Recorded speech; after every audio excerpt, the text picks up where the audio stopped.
यान को देखते हैं जिसे मेन लीड पर क्रश हो जाता है। वह एक लड़की से पूछती है, तुम कौन हो? फिर वह कहती है, मिस्टर म्यू मुझसे प्यार करते हैं। और मिस्टर म्यू कोई और नहीं बल्कि मेल लीड है। फिर जब वो उस लड़की को इंजेक्शन से मारने वाली होती है तब एक लड़का उसका हाथ रोक लेता है, लेकिन इंजेक्शन गलती से सॉन्ग रुयान को लग जाता है और वो वही मर जाती है। अगले सीन में हमें एक कॉमिक बुक की कैरेक्टर को देखते हैं जिसका नाम शी कई है। तभी एक कॉमिक डायरेक्ट है और कहता है, मेरे पास तुम्हारे लिए एक काम है। शी अपनी पुरानी ड्रामास को याद करती है। मैं एक ड्रामा में रानी बनी थी, दूसरे में स्कूल की बैड गर्ल और तीसरे में एक मशहूर लड़की। डायरेक्टर कहता है, तुम्हें night of love with you में काम करना है। फिर डायरेक्टर उसे बताता है कि तुम्हें हार्ट की प्रॉब्लम है। अगर तुम म्यू परिवार के किसी सदस्य को किस करोगी तो उसकी दिल की बीमारी ठीक हो जाएगी। लेकिन उसे यह बात पता नहीं है। वह पहले से ही म्यू नियंजन से प्यार करती है, मतलब जब तक वह उसे किस करती रहेगी वह मरेगी नहीं। उसकी शादी के दिन वह मर जाएगी विलेन येहन के हाथों। यह सुनकर शी कहती है, क्या इतना बुरा अंत? वो कहती है, इतना पागल डायरेक्टर किसने हायर किया? तभी लड़का गुस्से में आकर चीकी को धक्का दे देता है और वो सीधा ड्रामा के अंदर पहुंच जाती है जहां उसके ऊपर मेल लीड मुनन गिरा होता है। उसे देखकर चिंग मुनान को धक्का देती है और मुनन के सिर पर चोट लग जाती है। अचानक कोई दरवाजा नॉक करता है।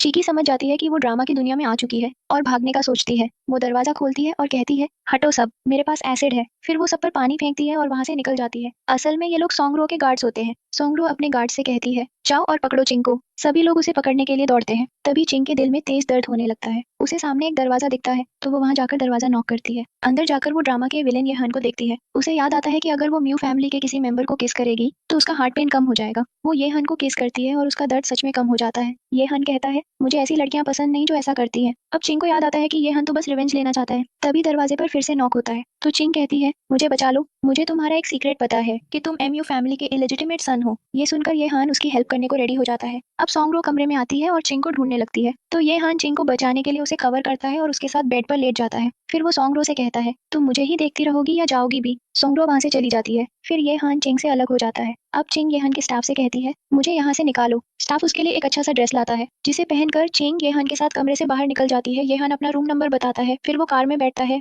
चिंग कहती है, मैं तुम्हें इंटरसेक्शन पर मिलती हूँ। येहन की कार इंटरसेक्शन पर पहुंचती है लेकिन चिंग वहां नहीं आती तो वो कुछ देर रुकता है और फिर निकल जाता है। चिंग जानबूझकर अपनी अलग राह पकड़ चुकी होती है। अब चिंग का भाई चेंग आता है और कहता है, तुम्हें स्कूल से निकाल दिया गया है, अब तुम्हें मेरी स्कूल की रिस्पॉन्सिबिलिटी लेनी होगी। उसके बाद चिंग चेंग का भेस लेकर हॉस्पिटल जाती है। वहां उसे पता चलता है कि मुनान कोमा में है। चिंग सोचती है, अगर मैं उसे किस नहीं कर पाई तो मैं भी मर जाऊंगी। मुनान को ड्रग दिए जाने की वजह से कोमा आया है। सोंगरो अपने स्टाफ से कहती है, चिंग ने उसे ड्रग नहीं दिया, वो खुद गलत रूम में चली गई और उसने ड्रग ले लिया। अब हमें चिंग को ढूंढना होगा ताकि उसे चुप करा सकें। ये सुनकर चिंग मुड़ती है और सामने येहन खड़ा होता है। येहन उसे अकेले ले जाकर पूछता है, तुम्हें कैसे पता चला कि मैं म्यू फैमिली का इलेजिटिमेट सन हूँ? चिंग कहती है, मुझे हार्ट प्रॉब्लम है, अगर मैं म्यू फैमिली के किसी मेंबर को किस करूँ तो मैं सर्वाइव कर सकती हूँ। जब मैंने तुम्हें किस किया था मेरा दर्द कम हुआ तो मुझे लगा तुम वही हो। येहन पूछता है, क्या मैं तुम्हारे इस झूठ पर यकीन कर लूं? चिंग उसे यकीन दिलाने की कोशिश करती है। वो एक कार के सामने गिरने का नाटक करती है पर येहन उसे बचाता नहीं। कार ड्राइवर उसे डांटता है और चला जाता है। चिंग कहती है, अरे तुम्हें तो मुझे बचाना था। अब हम देखते हैं सोंगरो और येहन को। सोंगरो येहन को चिंग की एक फोटो दिखाकर पूछती है, क्या तुम इसे जानते हो? चिंग टेबल के नीचे छुपी होती है और येहन के कपड़े खींचकर उसे चुप कराती रहती है।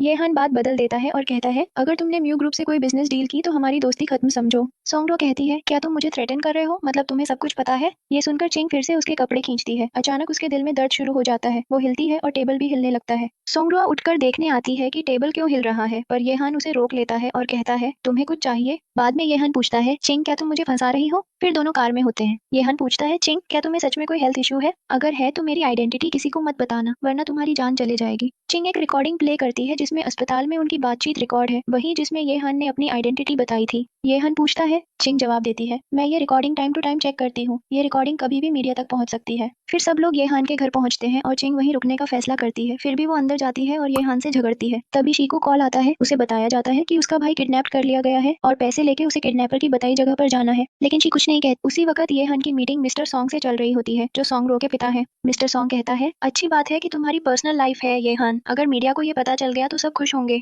ये सुनकर येहन भड़क जाता है और चिंग को धक्का दे देता है। फिर वो मिस्टर सॉन्ग से पूछता है, आपको म्यू फैमिली पर इतना भरोसा क्यों है? मिस्टर सॉन्ग जवाब देता है, मैंने मुनान को बड़ा होते देखा है। तभी चिंग चिल्लाते हुए कहती है, येहन मुझसे ऐसा मत करो, मैं तुम्हारे बच्चे को गर्भ में रखे हुए हूँ। ये सुनते ही मिस्टर सॉन्ग कहता है, आज के बाद मुझसे संपर्क मत करना, और वहां से चला जाता है। येहन बहुत गुस्से में चिंग से कहता है, क्या तुम मेरे हाथों मरना चाहती हो? चिंग कहती है, हाँ प्लीज, और वह धीरे से एक नाइफ की ओर बढ़ती है। येहन कहता है, लगता है तुम मरना चाहती हो लेकिन मैं तुम्हें नहीं मारूंगा। फिर येहन कमरे में जाकर दरवाजा बंद कर लेता है। बाहर चिंग कहती है, ऐसा मत करो, तुम बीमार पड़ जाओगे। उसी समय वही किडनैपर फिर से